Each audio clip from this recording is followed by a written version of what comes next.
só comete o crime a partir do momento que ele comete um impulso sexual. Essa prática, ela só assim, legalizada a partir do momento que ele comete o crime 217A do Código Penal, tá?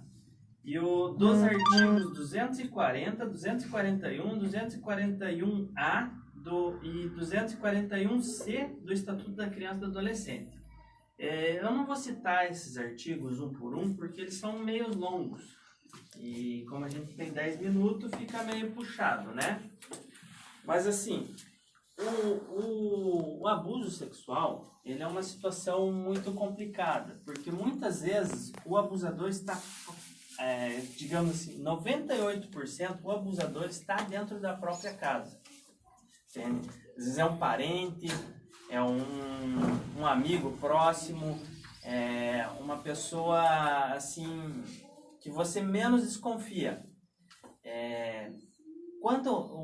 A maneira de você entender dessa criança quando ela está sendo abusada é a maneira que a criança não quer ficar próximo daquela pessoa. Muitas vezes você chega lá, você tem que ir trabalhar, você chega e fala: ah, meu filho, hoje você vai ficar com, sei lá, o avô ou o teu padrasto sozinho em casa. E essa criança começa a chorar muito. Essa criança começa a espernear, falar: ah, mãe, por favor, não me deixa aqui. Mãe, me leva junto, eu não quero ficar e não sei o quê. E ali você pensa: ah, tá tudo normal, é só uma birrinha, uma crítica, alguma coisa assim. Muitas vezes não é. Tenta deixar essa criança com outra pessoa para ver se ela fica. Porque muitas vezes com essa pessoa que está fazendo mal, ela não quer ficar. A criança, ela também tem o mesmo sensor que a gente tem, de não ficar próximo de pessoas que fazem mal. Entende? A criança, muitas vezes, ela não fala a pessoa que está abusando, porque o abusador, ele faz uma chantagem contra essa criança. Qual que é essa chantagem? Falando que vai maltratar o pai, vai maltratar o irmão, vai maltratar alguém que essa criança goste, entende? E muitas vezes esse maltratar, a criança segura aquele medo para ela e não solta. Muitas vezes a criança também começa a mudar o comportamento no colégio, entende? Esse comportamento que ela tem quando ela foi abusada, ela começa a mudar, ela começa a refletir lá no colégio. Você quer dizer então que um conselheiro, ele tem que trabalhar junto com o pedagógico, com o professor pedagogo no caso? Ele trabalha em conjunto com todas as equipes, né? Só que assim, o conselheiro tutelar, com a convivência que ele tem, cada dia que passa, ele acaba captando no ar quando a criança é abusada ou não. Só que para o conselho tutelar só chega as denúncias. A gente só pode atuar a partir do momento que tiver a denúncia. E essas denúncias, muitas vezes, de abuso, eu posso dizer 80% das denúncias de abuso vem pelo colégio. O que é mais interessante é o seguinte, Maico, não tem um roteiro prático. Se vê, tem histórico de padrasto. Exatamente. Ou na questão da madrasta, não a questão do abuso sexual, mas a questão da violência, aquela questão da agressão, do beliscão. Poxa, é difícil. Parece que não, mas quando a família ela é destruída, o pai para um lado, a mãe para o outro, a criança é a que mais sofre. Mas aí também a gente parte com cresceu muito, os próprios pais, cresceu homem, pai em si, vai limpar a criancinha, bebezinha, passa a mão, sabe? Então você vê que o mundo em si parece estar ficando... Existe muito aqui também, Adriano, muitos adolescentes, porque não gostam, digamos, do padrasto que está dentro de casa inventar histórias, mas o conselheiro tutelar, ele tem uma prática vivida na vida e ele tem as capacitações que ele faz, ele consegue resgatar essa informação quando a menina está mentindo, entendeu? É uma questão do abuso, geralmente as pessoas pensam que é só a questão da penetração no corpo da pessoa. Não é só a penetração, tá? A gente tem que deixar claro. Importante isso. O abuso, muitas vezes, é você tocar sem a permissão. Você está tocando no corpo de uma pessoa sem a permissão, já se torna um abuso sexual, entende? O abuso sexual, muitas pessoas pensam que a penetração não tem como você pegar, digamos, tem sim. A pessoa pensa lá, desculpa estar falando palavreado, mas às vezes um oral, entende? Uma penetração, entende? tem como ser pego pelo perito do AML essa informação, porque eles têm a capacitação para isso. Para isso é feito boletim de ocorrência na delegacia civil, quando há denúncia, é feito boletim de ocorrência na delegacia civil, da delegacia civil é feito corpo de delito, né, que é lá no ML, e desse corpo de delito já é uma investigação feita diretamente pelo Ministério Público, que dá prioridade para isso. Tá? Aí se o perito disser lá que houve na situação lá ou não houve, não quer dizer que, digamos lá, o perito deu que foi negativo, mas não quer dizer que essa pessoa se escapou ainda, porque o conselho tutelar aqui ele faz encaminhamento para o psicólogo e o conselho tutelar ele também faz encaminhamento para a equipe do CREAS, e essa equipe ela vai acompanhar a família, o psicólogo vai acompanhar a criança. O psicólogo ele tem a maneira de tratar a criança ali no consultório dele ali, que ele consegue arrancar esse trauma. Lógico, não é em 1, não é em 2, não é em 3, mas com o tempo ele arranca. E a partir do momento que ele arrancou essa informação, ele envia para o Ministério Público essa informação, e aí, se aconteceu o abuso, não é só a questão da penetração, volto a frisar isso. É melhor Às vezes só uma questão de você tocar no corpo da criança sem a criança estar permitindo, porque as pessoas pensam, eu não penetrei, mas você ficou passando a mão. Porque meu medo é o seguinte, Michael, porque as pessoas hoje em dia, você que é pai, ou às vezes vê um pai com uma criança no colo, aquela coisa, o mundo está muito maldoso, você começa a imaginar coisas, o ser humano está assim agora, Sim. Por causa de um caso ou outro. É melhor você fazer uma denúncia por precaução, ou no caso é bom chegar até vocês do conselho com uma coisa mais concreta? Em que nível de avaliação vocês preferem que as pessoas que estão nos ouvindo procurem vocês, por exemplo? Então, a denúncia, independente da maneira que chega, eu até quero frisar aqui duas situações, se me permitir sair um pouquinho aqui. A denúncia para o Conselho Tutelar são duas maneiras muito importantes. Se você tem medo porque é um familiar teu, você pode fazer a denúncia pelo Disque 100. O Disque 100 é uma denúncia totalmente anônima, ela não serve só para as crianças, mas sim para maus tratos de idosos também, tá? Sim. E outras situações como violência de mulher, né, digamos. Mas como a gente está frisando aqui a questão das crianças, vamos frisar a criança. Você fez um Disque 100, essa denúncia no Disque 100 ela vai cair numa central em Brasília. De Brasília ela vai para o Conselho Tutelar que responde à região daquela criança, tá? E a outra maneira, você pode fazer a denúncia para o Conselho Tutelar também. Independente da denúncia, se ela for verdadeira ou não, o conselheiro tutelar ele vai investigar essa situação. Não vamos esperar ter certeza. Exatamente.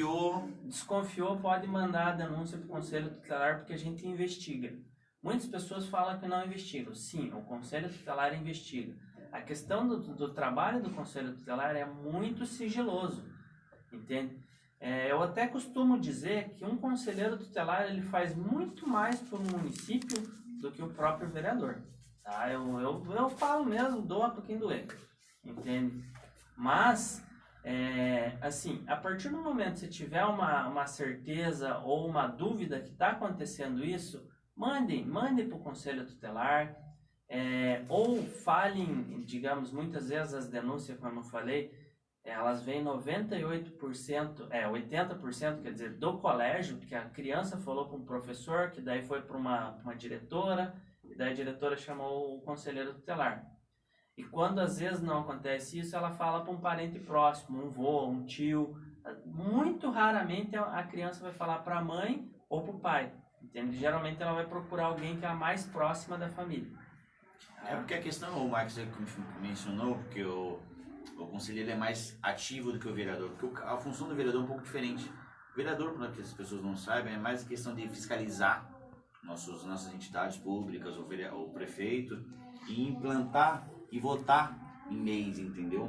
O conselheiro geralmente ele é mais ativo, ele vai na casa da pessoa, ele vai fiscalizar, ele vai cobrar, vai fazer a denúncia, tem todo um processo. Eu acho que se o vereador, por exemplo, trabalhar junto com o conselheiro, fica perfeito mais ainda. É que as funções são um pouquinho diferentes, porque às vezes a gente acha que o vereador teria que ser mais ativo. Eu pensava muito, porque eu não sou político. Eu achava que o vereador tinha que participar mais. Mas como você vai pesquisando, vai entendendo, vai estudando como funciona a política, infelizmente é o cargo dele. Por isso que é um cargo que eu particularmente não exerceria. Eu acho, eu como uma pessoa muito ativa, ser vereador, que nem aqui em Morretes, você é um cara muito passivo, você e só dia de quarta-feira numa câmara, e lá fica naquele debate, chove não molha, participar por votações, votar sim ou não, vamos fazer essa lei ou não vamos fazer CPI do prefeito não, eu acho muito pouco.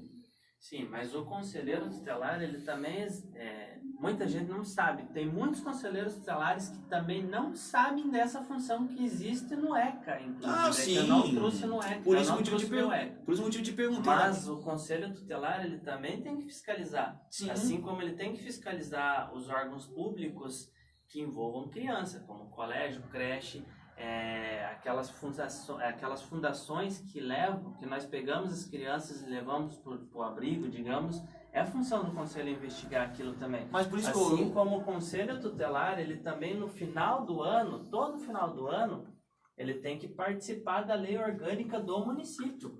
Por isso que eu te perguntei na questão, acho que os candidatos a um cargo desse deveriam ter um curso, um preparo, o cara já entrar preparado sabendo como vai ser, não. Pelo que eu entendo que o cara se candidata, tem que ter ficha limpa, tem que ter o básico do básico, vai chegar lá e vai ganhar, ele vai ter que ter um tempo hábil para poder aprender e saber o que ele tem que fazer. Sim, sim. Esse é um fato. Você é um conselheiro com uma bela experiência, mas você teve que aprender o que? Na unha. Sim, isso é uma falha que existe no próprio estatuto, entende? É uma falha que é a questão dos direitos do conselho tutelar, do conselheiro tutelar, não estou falando aqui eu estou falando do funcionário conselheiro tutelar, tá? Existe muito uma falha no ECA, porque ele só tem 5 linhas a respeito desses direitos. Existem muitas obrigações, mas direitos nenhum, tá? Qual que é a função? O conselheiro tutelar, sim, ele teria que ser capacitado, porque um conselheiro tutelar, quando ele exerce um mandato, é equivalente a um técnico de direito, tá? Não existe essa função, porque não tem curso técnico de direito, mas a função do conselheiro tutelar é como se fosse um técnico de direito. Sim. Entendeu? Então, assim, muitos conselheiros tutelares entram lá e não conhecem nem o próprio estatuto, que é a própria lei. Mas deveria existir um curso técnico, só que não existem as próprias leis trabalhistas, muda de município para município. Tem conselheiro tutelar que ganha menos de um salário mínimo. Você pega um município lá que paga 1.200 e daí você pega Curitiba que paga 4.700, sendo que a pessoa tem que trabalhar em cima do mesmo estatuto. Uma situação que eu acho que é um projeto tão de suma importância. Exatamente. Cuidar de crianças e tal. Eu acho que deveria ter um ministério já que cuidasse disso, depende da nossa própria ministra Damares. Ter uma coisa mais organizada, ter um piso fixo ali que todo mundo, e mesmo uma cidade pequena, não venha, sabe, melhorar, ter a questão da valorização, como você mesmo falou, como existe uma pessoa que ganha um salário mínimo com um nível de responsabilidade tão alta? Exatamente. E a cobrança... É a mesma de quem ganha 4 mil. Muitas vezes a cobrança da pessoa que ganha menos lá, ganha 900 ou 1.200, porque aqui no Paraná o salário mínimo é 1.200, mas tem município fora do Paraná aqui que ganha 900 e poucos, que é o salário mínimo, tá? Mas vamos dar exemplo aqui do Paraná, o nosso salário mínimo é 1.200. A responsabilidade desse conselheiro que ganha 1.200 muitas vezes é maior do que o conselheiro que ganha 4.700. Por quê? Porque lá nos 4.700 eles exigem mais daquele conselheiro da capacitação. E esse conselheiro que ganha 4.700, o próprio município dá uma estrutura, então cada um tem a sua função. Agora, esse conselheiro que ganha 1.200, muitas vezes não tem essa estrutura, que daí ele tem que fazer a função do CREAS, ele tem que ficar fazendo a função, às vezes, da saúde, transportando essa criança para um lado para o outro, porque o conselho tutelar não é táxi, tá? As pessoas não sabem, mas o CREAS ele tem que ter um plantão. E não é o conselho tutelar que tem que ter plantão, porque diz lá no estatuto que o órgão é autônomo, independente e funciona 24 horas, não é questão que ele tem que funcionar 24 horas com plantão, entendeu? O conselho tutelar, por mais que ele tenha um plantão, mas ele não tem que ficar fazendo plantão do CREAS, do CRAS e de outras, da saúde, muitas vezes. Nesse envolvimento aqui, eu posso deixar claro que muitas vezes o conselho tutelar, na questão do abuso, ele, com certeza, ele tem que atuar às 24 horas por dia. A situação de abuso é uma situação de emergência. Mas, assim, você vai pegar um conflito de um pai que tem que entregar uma criança. A mãe não quer entregar a criança para o pai porque o pai tem direito de ver a cada 15 dias. Pô, isso não é função do conselho tutelar, isso é função do advogado que tá vendo lá a questão quando ele fez a separação. Isso é um conflito aí, digamos assim, me fugiu o nome, é um conflito de pai e mãe que não deveriam estar envolvendo a criança no meio, entendeu? É alienação parental, dizem, né? Entendi. Aproveitando, Maico, sobre esse assunto do conselho tutelar, tá aqui minha sobrinha linda, maravilhosa. Qual que é o seu nome? Melissa. Nossa, você é o que, minha Mel? Sobrinha. Nossa, quer dizer que eu sou um tio de sorte, então, é isso? Quantos anos tem, Mel? 9 anos. Então, Michael, você olha assim uma criança dessa indefesa, esse aqui já é o meu já, esse aqui já é o meu gordinho já. Aí se pensa assim, pra gente finalizar esse bloco, Michael, como você conseguir ter estrutura espiritual, estrutura mental, estrutura humana. Imagina minha sobrinha. Quantos anos tem, meu? 9 anos. Meu filho tem 10. De você aguentar e descobrir que alguém abusou de um filho seu. Então, Adriano, essa é a força que o conselheiro... Chega até a me arrepiar. Mas sim! Essa é a força que o conselheiro tutelar tem que aguentar. Ministério Público enchendo o saco com coisa que não é a função do conselheiro tutelar. O pessoal das equipes da prefeitura ali, que é o CRAS, o CREAS e outras equipes, incomodando o conselheiro tutelar com coisa que não é a função dele. A polícia querendo obrigar o conselheiro tutelar a fazer o que não é. É uma situação dessa que traz a força para o conselheiro, mesmo ele ganhando salário mínimo, que às vezes até atrasa. Essa é a força que traz quando a criança é abusada, aquele conselheiro chega lá e aquela criança chega e fala pro tio, obrigado por estar me salvando. Mas, Maico, como se controlar, meu amigo? Eu sou evangélico, sou cristão, cara, mas tenho sangue na veia, cara. É difícil, só que ali naquele momento... Fala sincero, você nunca teve vontade de pegar um pai, sabe, alguém, meu... Eu vou matar esse cara, por mais que não seja meu filho, não seja um parente meu. Como aguentar? Me fala, resuma pra mim isso. Então, eu tive uma situação, eu não posso dizer a cidade, não posso dizer o nome das pessoas pelo fato do conselho tutelar ser sigiloso. Mas eu tive uma situação que me deu vontade, Adriano, deu muita vontade mesmo de... Você é homem, sem sangue. De arrebentar o pai da criança Porque assim, essa história foi assim... A mãe teve um caso com uma outra pessoa. Eu vou deixar mais pra frente, porque a gente tem que ir pro intervalo, né? Sim, então, daí sim. eu explico essa história aí, mas então. se concorda que tem que ser muito homem, tem que ser humano, é difícil. Por isso que eu me falo pra você, ser conselheiro na sua área, por exemplo, tem que ter um preparo. É difícil, mas assim, a gente tem que botar o trabalho em primeiro lugar e ver aquela criança que vale ouro, porque é essa criança que vale ouro que a gente tem que proteger. É isso que faz a função do conselheiro tutelar hoje valer a pena. Independente do salário, independente do que a gente sofre dia a dia. Maico, obrigado, tá? Vamos pro intervalo e já voltamos. Obrigado, meu povo. Eu vou terminar essa live, mas segue a dica, tá? Tá dado o conselho pra vocês aí que ser conselheiro tutelar tem que ter sangue frio, não é fácil. Maico, aproveita e deixa seu último recadinho aí que eu vou desligar a live aqui. Obrigado, tá? Obrigado eu, primeiramente. Quero deixar um abraço aqui com alguns amigos aí, conselheiros tutelares, o pessoal lá de Tunas. Minha amiga parceiraça Joyce, do Conselho Tutelar do SIC, assim como os meus amigos do Conselho Tutelar do SIC e tantas outras cidades que estão nos ouvindo agora.